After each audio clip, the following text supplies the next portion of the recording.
Lagi dumudugo. Nag-cry na ako. Ang tsaka ko! My gosh. Para akong pinatungan ng ilong. Hi guys, I'm Ja and I just got my rhinoplasty done somewhere in Quezon City and I'm gonna be sharing my journey that no one asked for. For reference, this is how I look like before without makeup. Ito naman kapag may ayos. 'Di ba? Parang pareho lang. Ang peg ko talagang gayahin is si Catherine Bernardo pero sabi ni Doc hindi niya bet so describe ko na lang yung main concern ko which is yung gusto ko kita yung bridge sa harap, refine yung tip pero ayoko ng too pointy, add 3mm sa bridge and softer some. Dinagdag na lang ni Doc yung Ealer Slim kasi kailangan ko rin daw. After 15 minutes, bihis and pasok agad sa OR. After 3 hours, ginising muna ako to check how I look like and honestly, hindi ko gusto itsura ko. Pero sinabihan na ako no nobody looked good in the first month after rhino. So after ng surgery, hilo pa ako pero I went back home na kasi I think kaya ko na. What? So here's what I did the first 7 days. First, yung sleeping position. Kailangan nakaangat yung ulo to drain fluids na nagkukos ng swelling. Bawal mag-side sleep for the entire month. This is how I sleep. Which is a little bit too hard for me kasi side sleeper ako. Second is cold compress. I have to put this for the first 3 days for every 20 minutes. By the way, I returned back to work na agad after 1 day post-OP kasi kailangan na rin. Third, constant cleaning. First 2 days non-stop ang dugo so need kong ma-make sure na walang buo-buo para hindi malala yung scar. Lalo at inhaler trim ako. Fourth is walking. So this depends with the doctor. So I was advised to do this for blood circulation. So I did 2,500 steps for the first week. And since nagwo-walk naman talaga ako regularly 10,000 steps, this is easier for me. Nag-switch ako from cold to warm. So itong side naman yung gagamitin ko. Ay, putik. So let's just move yung mga beads dito kasi itong mga beads ay nagta-transfer ng init doon sa cloth. Fifth is stay hydrated. Hindi ako makahinga sa ilong for 4 days so tuyot ang lalamunan lalo paggising. I also need this nasal spray and this helps me breathe through my nose ng paunti-unti. Ang galing ng spray nito talaga. Parang a-achieve siya na. So 6, Q-tips will be your best friend. So ito yung gagamitin ko na panglinis ng ilong ko for how many months dahil hindi talaga magkakasya yung daliri ko sa butas ng ilong ko. Mahirap yung sipon ko. Tinatry kong hulihin all the time. Kasi hindi ka pwedeng suminga. So, pinapaikot ko siya dito. Ayan o. Iikot yan. Magro-rolyo yan. Ayop na yan. 5-day post-op. Yung swelling na bawasan kahit pa paano. And, ayan pa rin yung bruises ko. It's still yellow. But hopefully mawala na siya tomorrow. 7th, bawal basain ang tenga kaya pa skip na lang ako ng ligo. 6-day post-op. Same damit kasi hindi ako naligo.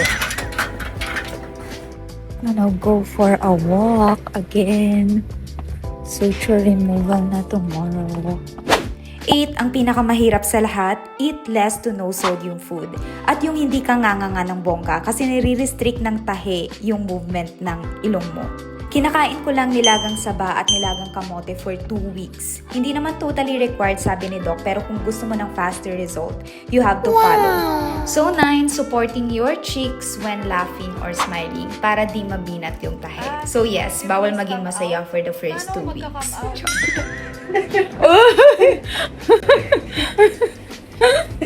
Buti nga kung hindi will you please get out? Nag-i-start na siyang kumate. So, it's healing. So this is 7 days post-op, hours bago suture removal. Ako masyadong namamaga. Ang galing! Hindi na ako gano'n namamaga. Konting bruises na lang sa eyes. Look, babe. Ay, namamaga pa din pagka-close ko ng bibig ko. Look. No, dito. Yeah. Pero compare yesterday, better. Moment of truth, suture removal day na. I went here early right after my shift para maaga matapos. No, parang fini-facial ka, ganun. Yung sakit. O mas masakit pa. Hindi ko masabi mo, Ito po, ito. Unahin natin sa tenga, ma'am. Ay, alisin din po. Apo. Okay. Pati yung suture sa tenga? Yes po. Okay. Pero yan hindi naman masakit. Depende mo. Yung iba mas Okay. nasasaktan sa tenga. Yung iba sa ilong. So dito sa tenga, I would rate this pain 4 out of 10. Masakit siya pero tolerable naman. Yun lang po ba yung tahi niya? Wala po sa harap? Wala. Okay. Sa likod lang. Carry naman. Next, sa ilong naman, so aalisin muna yung cast ko dyan. Itong part na to, medyo kinakabahan ako kasi may pressure talaga. Hanggang lang kung may pressure lang.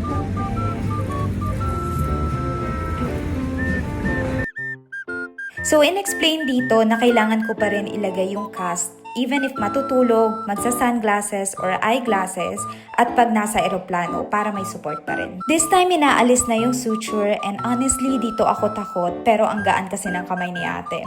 I would rate this pain 1 out of 10 sa ALAR. Pero yung columella ay dahil 8 out of 10 siya. Saglit lang siya pero napakasakit. Ang sakit na. Last one. Last one.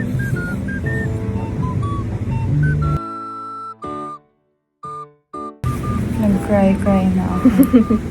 Kapaluwa ka man sa Oo. gitna. So this time, tinuturuan ako how to massage my nose every morning and night to retain yung visibility ng bridge sa harap. So for now, masyado pa siyang mataas pero bababa pa raw yan in time. So this is me starting from day 8 to 14 being harsh to myself kasi I don't really look good.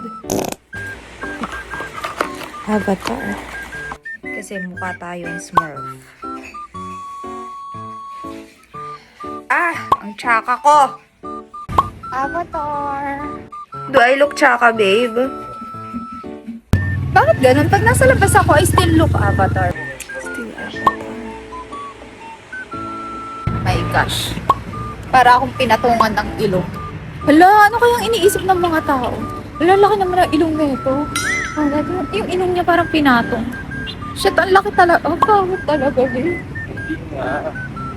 I'm starting to look normal na. Pangit ko pa din. 10th day post-op. Kaya ko na siyang galawin. Kaya ko nang palakihin. That's progress. 11 days post-op. I still have scabbing. Pero sabi, hayaan lang daw ma-fall yung scabbing. We're doing 5,000 steps. Ay, 7,000 pala to. And then I'm gonna show you my smile progress. Yung ngiti ko, ito yung maximum.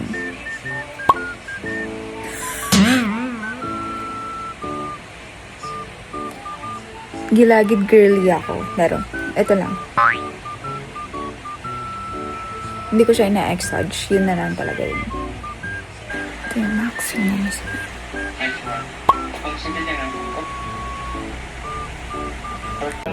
Ito na yung maximum smile ko. Awkward pa din. It's my 14th day post-op and my second suture removal na. Finally!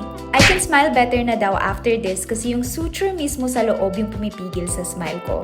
So this time, kinukulangutan muna ako dyan bago alisin. Mas masakit ba yung pag alis sa loob? Oo, ma'am. Ay, Expect mo na talaga? yan. Oh my Mas gosh. masakit siya sa loob. Ayun na. Sige. Pwede na, ma'am? Nandito na ako. As to, ma'am. This one, natakot pa rin ako but I would rate the pain 2 out of 10. Mas masakit pa rin yung columella part last week. May suture pa rin daw na naiwan sa loob pero natutunaw naman daw siya. Ayan, ganda-gandahan siya pero nung nag-side view, boobs, avatar pa rin. So, maximum smile ko ito. Kaya na. Pastilan, dati. Ayan. I'm looking better na. So this time, hindi ko pa nakikita yung tahi ko sa likod ng tenga. So ito siya. Nakakatakot pala. Dito kumuha ng cartilage na ilalagay sa tip ko kasi look, bitin siya before and they made it longer. Na parang mukha siya nagpo-fold. Ang creepy, parang Chucky. Mukhang Chucky. Tapos di ko pa ito magalaw. Hindi pa ako makapag M. Letter M. Ayaw. It's my day 20th. Post-op. Mamaga ulit ako dahil I stopped eating healthy. I stopped eating healthy. Kasi nag-crave ako sa maalat. And my nose looks like this. Malalaman ko yan kapag kinompare ko sa mga videos ko kung okay ako o hindi. And then 3 days na lang Korean na. Tapos ganito yung tsura ko. Pero nakakangiti ako labas bila dito. Yes naman. So this is 3rd week post-op. Nagbunga ang pagiging disiplinado ko kasi it looked better compared sa healing journey na napapanood ko online. Magapa to but I can see it. So this is the one without makeup. Sarap, di ba? Orange. Oh, tikman mo. And this is 1 month post-op. So if you're planning to undergo rhinoplasty, whether for insecurities, breathing problems, or any medical reason, please pag-isipan nyo talaga ng mabuti, like 100 times. This decision doesn't just change your appearance, it can also affect mentally and emotionally. So kahit gaano kaganda yung result ng doctor mo, there's still an adjustment period. When you look in the mirror and hindi ka pa sanay sa new look mo, it can feel overwhelming. Normal lang ma-down, especially during the first 2 to 3 months. Hindi ibig sabihin na may mali, it just means you're still adjusting. My advice, don't rush. Do your research, set realistic expectation, and make sure you're doing it for yourself, not because of pressure from other people or social media. Healing is not just physical, mental din siya. If you reached this part, thank you so much for watching. And if you have any question, just comment down below and I'll do my best to answer that. Don't forget to follow. Bye!